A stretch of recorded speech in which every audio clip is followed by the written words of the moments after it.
Tariff related issues ఏమున్నా అవి sector కి మాత్రమే చేయాల్సినంత నష్టం చేసింది. అదేందో నాకు అర్థం కాలేదు. ఆయన ప్రమాణ స్వీకారం చేసినప్పటి నుంచి విపరీతంగా మార్కెట్ పడిపోయింది కదా. డిసెంబర్ అసలు ఎన్నికైనప్పటి నుంచి మార్కెట్ పడుతుంది. పడిపోయి 22,000కు వచ్చింది. ఇవాళ టారిఫ్స్ అనౌన్స్ చేసే సమయానికి 23,500 23,600 పెరిగిపోయింది. అంటే ఎవరికి అర్థం కావట్లేదు. స్టాక్ మార్కెట్ ని మనం ముందుగా అర్థం చేసుకోవాలి సార్. మార్కెట్ అనేది న్యూస్ రాకముందే రియాక్ట్ అయ్యే ప్రయత్నం చేస్తుంది. ముందస్తు జాగ్రత్తలు మార్కెట్ లో కొంత ఎక్కువగా ఉంటాయి. ట్రంప్ వేస్తాడు టారిఫ్ చేస్తాడు అనే ఎక్కువ భయపడింది. ఆయన అనౌన్స్మెంట్ దగ్గరకు వచ్చేసరికి ఏమో పెరుగుతుంది. మార్కెట్ ఎక్కువ స్పెక్యులేట్ చేసే ప్రయత్నం చేస్తుంది. ముందుగా స్పెక్యులేషన్ తోటి రియాక్ట్ అయిపోతుంది. న్యూస్ వచ్చిన తర్వాత, యాక్చువల్ న్యూస్ బయటకు వచ్చిన తర్వాత దానికి సంబంధించిన రియాక్షన్స్ పెద్దగా చూపించే ప్రయత్నం చేయదు. సో ఇప్పుడు మనకి రెండు పాసిబిలిటీస్ ఉన్నాయి. ఒకవేళ ట్రంప్ టారిఫ్ విపరీతంగా వేస్తే ఏం జరుగుతుంది, ఒకవేళ న్యూట్రల్ గా ఉంటే స్టాండ్ ఎటువైపుగా ఉంటుంది, మన మార్కెట్ స్టాండ్ ఎటు ఉంటుంది అనేది. సో మార్కెట్స్ అనేవి ప్రీవియస్ గా ర్యాలీ అయిపోయి 23,800 వరకు కూడా వెళ్ళినప్పుడు మనం మాట్లాడుకున్నాం. పెద్ద ఎత్తున రియాక్షన్స్ పాజిటివ్ గా ఉండకపోవచ్చు, కానీ ఒకవేళ ఆయన నెగిటివ్ గా మాట్లాడితే మాత్రం కొంతవరకు ఇంపాక్ట్ సెక్టార్ బేస్డ్ మీదుగా ఉంటాయి. కాకపోతే ఇక్కడ సెక్టార్స్ ఏవైతే ఉన్నాయో అవి మనకి హెవీ వెయిట్స్ గా ఉంటున్నాయి కాబట్టి మార్కెట్ మీద కొంత ఇంపాక్ట్ క్రియేట్ చేసే అవకాశాలు ఉన్నాయి. అటు ఆటో సెగ్మెంట్ అవ్వచ్చు, లేదా ఐటీ సెగ్మెంట్ అవ్వచ్చు. అండ్ ఫార్మాసిటికల్ రిలేటెడ్ మనం గమనించినట్లయితే కొంతవరకు మ్యూటెడ్ గానే కనపడుతున్నారు. ఫార్మాసిటికల్ మీద పెద్ద ఎత్తున కామెంటరీస్ కూడా అటు యుఎస్ గవర్నమెంట్ నుంచి కనిపించట్లేదు. మనం one of the largest exporter pharmaceutical, ఒక రకంగా చెప్పాలి అంటే హైదరాబాద్ ఫార్మాసిటికల్ హబ్ గా మాట్లాడుకుంటాం. అది మన భారతదేశంలోనే ఉంది. సో ఇప్పుడు ఫార్మా మీద టారిఫ్ చేస్తే Hyderabad also will be affected, most effect అనుకోవచ్చు. సో ఫార్మాసిటికల్ మార్కెట్ మొత్తం ఎఫెక్ట్ అవ్వచ్చు. కాకపోతే ఇక్కడ వేస్తారనేది పెద్ద ప్రశ్న. ఆల్రెడీ యుఎస్ మార్కెట్ లో వాళ్ళకి వైద్యం అనేది చాలా ఎక్స్పెన్సివ్ గా ఉంది. అండ్ దాంతో పాటుగా ఏం చెప్తున్నారు, మా దగ్గర గనక మీ వ్యవస్థల్ని స్థాపిస్తే, మ్యానుఫాక్చరింగ్ స్థాపిస్తే మేము టారిఫ్స్ తగ్గిస్తామంటున్నారు. ఇక్కడ ప్రాక్టికల్ గా కొన్ని సమస్యలు కూడా ఉన్నాయి. యుఎస్ లాంటి ఎకానమీలో ఒక ఫ్యాక్టరీని ఎస్టాబ్లిష్ చేసి చీపర్ ప్రైస్ లో ఒక ప్రోడక్ట్ ని మ్యానుఫాక్చర్ చేయడం అనేది సహజంగా కుదరదు. అది పర్టికులర్ గా ఫార్మాసిటికల్ లాంటి ఒక ఇండస్ట్రీని అక్కడ ఎస్టాబ్లిష్ చేస్తే మెడిసిన్స్ అనేవి మరింత ఎక్స్పెన్సివ్ గా మారే అవకాశాలు ఉంటాయి.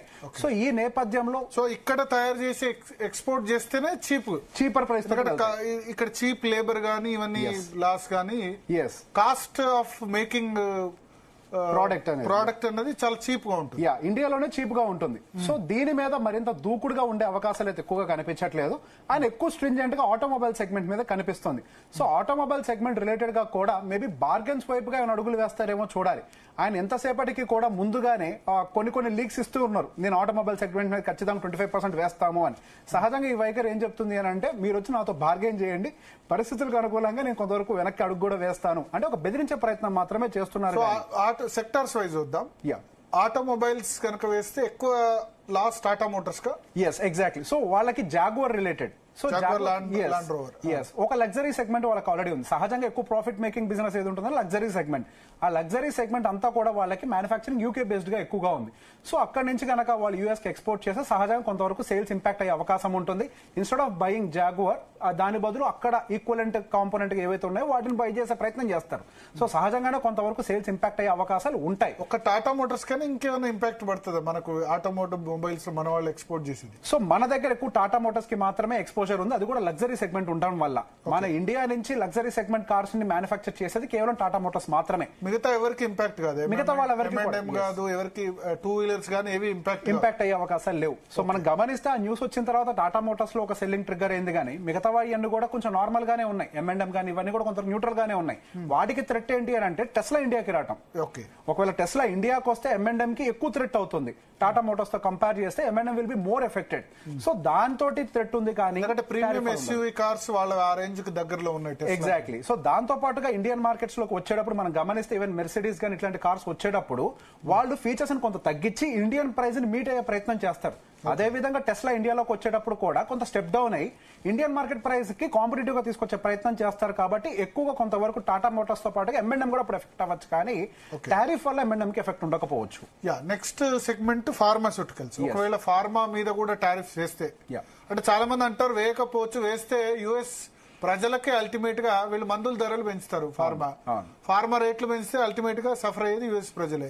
అక్కడ ఇన్ఫ్లేషన్ పెరుగుతుంది. ప్లస్ మెడిసిన్స్ కి అంటే అల్టిమేట్ గా హెల్త్ కేర్ కాస్ట్ కూడా పెరుగుతుంది. కాబట్టి కొంచెం ఫార్మా విషయంలో కొంచెం తక్కువ టారిఫ్స్ ఉండొచ్చు అని అంటారు, వాస్తవేనా? అవును. సో ఫార్మా విషయంలోకి వచ్చేసరికి ఈవెన్ కంపెనీలు కూడా స్టెప్ డౌన్ అయ్యే ప్రయత్నం చేయవు. అక్కడ వాళ్ళ దగ్గర నుంచి సహజంగా ఏం జరుగుతాయి, కంపెనీల మీద టారిఫ్లు ఏమైనా వేసినా కానీ ప్రజల మీదకి పాస్ ఆన్ చేసే ప్రయత్నం చేస్తారు. ఒకవేళ సేల్స్ ఇంపాక్ట్ అవుతున్నాయి అని వాళ్ళు అనుకున్నట్లయితే వాళ్ళు మార్జిన్ తగ్గించుకునే ప్రయత్నం కంటే కూడా వేరే కంట్రీస్ లో వాళ్ళు కొంతవరకు వాళ్ళ ఎక్స్పోజర్ ని పెంచే ప్రయత్నం చేస్తారు, కానీ ఇక్కడ వాళ్ళు మార్జిన్ తగ్గించుకుని అయితే యూఎస్ లో అమ్మే ప్రయత్నం చేయరు. సో డైరెక్ట్ గా టారిఫ్ ఇంపాక్ట్ అంతా కూడా యూఎస్ ప్రజల మీద పడుతుంది కాబట్టి, అండ్ ఆల్రెడీ వాళ్ళ దగ్గర ఇన్ఫ్లేషన్ ఫియర్ చాలా ఎక్కువగా ఉంది, అండ్ జాబ్స్ రిలేటెడ్ డేటా కూడా వీకెండ్ గా రావడం కొంత టెన్షన్ కి గురి చేస్తుంది, అండ్ ప్రతి ఒక్కటి కూడా వాళ్ళకి ఫేవరబుల్ గా లేదు, వాళ్ళ ఎకానమీకి ఫేవరబుల్ గా లేదు. అది హెల్త్ కేర్ సెగ్మెంట్ అనేది ఒక నిత్యావసర వస్తువు లాంటిది, ప్రతి ఒక్క సామాన్యుడికి అందుబాటులో ఉండాల్సిన దాన్ని. అటువంటి దాని మీద గనక వాళ్ళు టారిఫ్స్ వేసినట్లయితే ఎక్కువగా నష్టపోయేది అమెరికానే కాబట్టి కొంతవరకు స్టెప్ బ్యాక్ అయ్యే అవకాశం మనకు కనిపిస్తుంది. ఓకే, అంటే ఫార్మాలో మేజర్ గా ఏ స్టాక్స్ ఇంపాక్ట్ అవుతాయి? సో సహజంగా యుఎస్ కి ఎక్స్పోర్ట్ చేసే ఎక్స్పోజర్ ఎక్కడ ఎక్కువ ఉంది? సో సహజంగా మనకి నార్త్ అమెరికన్ పార్ట్ లోకి కొంతవరకు ఎక్స్పోజర్ అనేది ఎక్కువగా ఉంది. సో బేసిక్గా సన్ ఫార్మా అవ్వచ్చు, డాక్టర్ రెడ్డిస్ అవ్వచ్చు, ఇవన్నీ కూడా కొంతవరకు ఎక్కువగా ఇంపాక్ట్ అయ్యే అవకాశాలు అయితే కనపడుతున్నాయి. సో గోయింగ్ ఫర్దర్ సహజంగా అసలు ఇంపాక్ట్ అవుతుందంటే అవ్వదని నేను అనుకుంటున్నాను. ఎందుకంటే most of the Indian pharma companies effect అవుతాయా export? Exactly. So most of the Indian pharma companies మనం అర్థం చేసుకోవాల్సిన విషయం ఏంటి అని అంటే, అన్ని మ్యానుఫ్యాక్చరింగ్ కూడా ఒకటే కంపెనీ చేయదు. సహజంగా ఏదో ఒక మ్యానుఫ్యాక్చర్ అప్పచెప్పి అక్కడి నుంచి బ్రాండింగ్ చేయించుకొని వాళ్ళు ఎక్స్పోర్ట్ చేస్తూ ఉంటారు. సో ఈ పరిణామాలు ఎక్కువగా ఉంటాయి కాబట్టి ఒక చైన్ మొత్తం కూడా సహజంగా ఒక సప్లై చైన్, రా మెటీరియల్ అవ్వచ్చు, లేకపోతే మ్యానుఫ్యాక్చరింగ్ అవ్వచ్చు, లేబులింగ్ అవ్వచ్చు, ఈ చైన్ మొత్తం కూడా ఎఫెక్ట్ అయ్యే అవకాశాలు ఎక్కువగా ఉంటాయి. కానీ ఎఫెక్ట్ ఉంటుందా అంటే ఎఫెక్ట్ ఉండకపోవచ్చు, ఎందుకంటే వాళ్ళు జాగ్రత్త పడతారు ఫార్మాసిటికల్ పాయింట్ ఆఫ్ వ్యూలో మాత్రం. ఐటీ సంబంధించి చాలా ఐటీ సెక్టర్ చాలా కరెక్ట్ అవుతూ వస్తుంది.